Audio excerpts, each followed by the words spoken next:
पत्नी के साथ सात फेरे लेते हुए जन्मों का साथ देने का वादा करने वाला एक शख्स, उसने करवा चौथ से ठीक एक दिन पहले अपनी पत्नी की गला घोंटकर हत्या कर दी। अगर ऐसा क्या हुआ तो आपको बता दें कि वारदात के बाद आरोपी खुद भी फांसी के फंदे पर झूल गया। दरअसल सुबह के समय महिला का भाई जब घर पहुंचा तो दरवाजा अंदर से बंद मिला। खिड़की से झांककर जब देखा गया तो अंदर का नजारा देखकर भाई के होश उड़ गए। बताते चले कि सनसनीखेज वारदात पूर्वी दिल्ली के न्यू अशोकनगर इलाके में हुई है, जहां मृतक की शनाख्त सोनी और इसके पति धर्मेंद्र के रूप में की गई। पुलिस को इनके पास से कोई सुसाइड नोट भी नहीं मिला और सोनी का शव कमरे में बिस्तर पर पड़ा मिला, तो वहीं धर्मेंद्र कमरे में पंखे से लटकता हुआ मिला। पुलिस ने औपचारिकताएं पूरी करने के बाद शव को कब्जे में लेकर मॉर्चुरी में भी भेज दिया। इस दौरान रविवार को पोस्टमार्टम के बाद शव परिजनों के हवाले कर दिया गया। साथ ही शुरुआती जांच के बाद पुलिस को पता चला कि धर्मेंद्र अपनी पत्नी के चरित्र पर शक करता था। पुलिस आशंका जता रही है कि इसी वजह से उसने वारदात को अंजाम दिया और पुलिस के मुताबिक धर्मेंद्र अपने परिवार के साथ बी ब्लॉक न्यू अशोकनगर के किराए के मकान में रहता था, जिसके बाद परिवार में पत्नी सोनी के अलावा 3 बच्चे भी हैं और करीब 11 साल पहले धर्मेंद्र की सोनी से शादी हुई थी।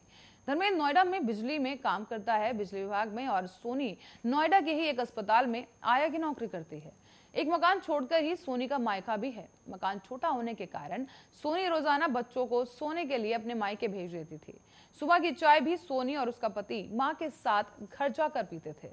शुक्रवार रात को बच्चे नानी के पास चले गए और इस दौरान इस पूरी वारदात को अंजाम दिया गया। और आपको बता दें कि ग्वालियर में मुरार में पुलिस ने एक सेक्स रैकेट का खुलासा कर दिया है। पुलिस ने 3 महिलाओं के अलावा वहां से 10 पुरुषों को भी गिरफ्तार किया। इनमें से 2 बुजुर्ग निकले, जबकि सूचना के बाद जब पुलिस ने 2 मंजिला मकान में छापेमारी की तो एक ही कमरे में 2 महिलाओं के साथ 3 युवक आपत्तिजनक हालत में मिले। ऊपरी मंजिल पर भी 1 महिला और 7 लोग मिले। रैकेट के बताते चलें कि यह रैकेट 2 साल से प्रीतम और के घर उसकी पत्नी के इशारों पर चल रहा था। इस दौरान सेक्स रैकेट में मिली शामिल जो महिलाएं हैं, यहां आने वाले ग्राहक स्थानीय लोग भी बताए जा रहे हैं। पकड़ी गई 2 महिलाएं शादीशुदा हैं, जबकि घर की हालत ठीक ना होने पर उन्होंने देह व्यापार का काम शुरू किया। पुलिस ने देर रात ही सभी को थाने लाकर पूछताछ की और रिपोर्ट दर्ज की गई। मुरार थाना पुलिस को सूचना मिली थी कि जडेरुआ डैम के पास प्रीतम मौर्य के मकान में सेक्स रैकेट चल रहा है। जांच में शिकायत सही पाई गई और इस पर बुधवार की देर रात मुरार थाना प्रभारी शैलेंद्र भार्गव ने महिला पुलिस फोर्स के साथ प्रीतम के मकान पर दबिश दे डाली। पुलिस ने अपना एक जवान भी ग्राहक बनाकर भेजा था और एक कमरे में 2 महिलाएं और 3 पुरुषों के साथ आपत्तिजनक हालत में वो बरामद हुए। आगे के कमरों में पहुंचे तो वहां पर मकान मालिक की पत्नी गीता मौर्य मिली और वहां 7 लोग भी बरामद किए गए।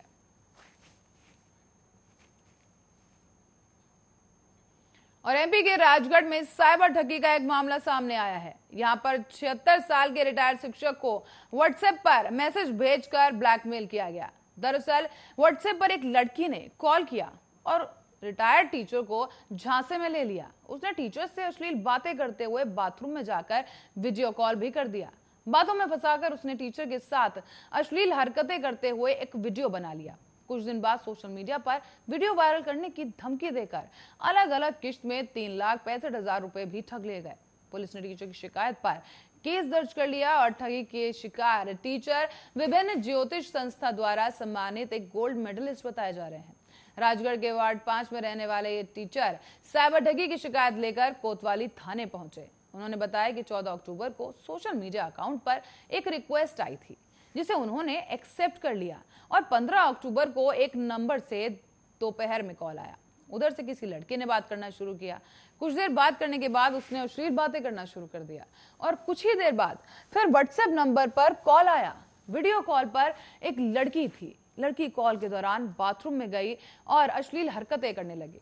इसके बाद रात करीब 10 से लेकर 11 बजे के बीच उसने फिर से वीडियो कॉल किया। कॉल कर उसने फिर से वही सब करना शुरू किया और फिर कहा कि मैंने आपका और मेरा वीडियो बना लिया है। 18 अक्टूबर को फिर से एक दूसरे नंबर से कॉल आया। कॉल करने वाले ने अपना नाम प्रमोद कुमार राठौर बताया। उसने कहा कि वो नोएडा क्राइम ब्रांच में एसपी है। साथ ही उसने भी कहा कि आपका कोई अश्लील वीडियो सोशल मीडिया पर आ गया है, इसे हटवा दो। ये सुनकर शिक्षक घबरा गया। उसने कहा कि मुझे YouTube का बोलकर कोई नंबर दिया गया और कहा कि इससे तत्काल बात करो। मैंने जब उस नंबर पर कॉल किया तो वो मुझे धमकाने लगे। उन्होंने तत्काल मुझसे 1,30,000 रुपए नीतीश कुमार HDFC बैंक नाम के खाते में डालने को कहा। इस पर मैंने जब फिर रुपए जमा करवा दिए तो बाद में मुझे ठगी का एहसास हुआ, जिसके बाद कोतवाली थाना पहुंचकर शिकायत दर्ज करवाई गई।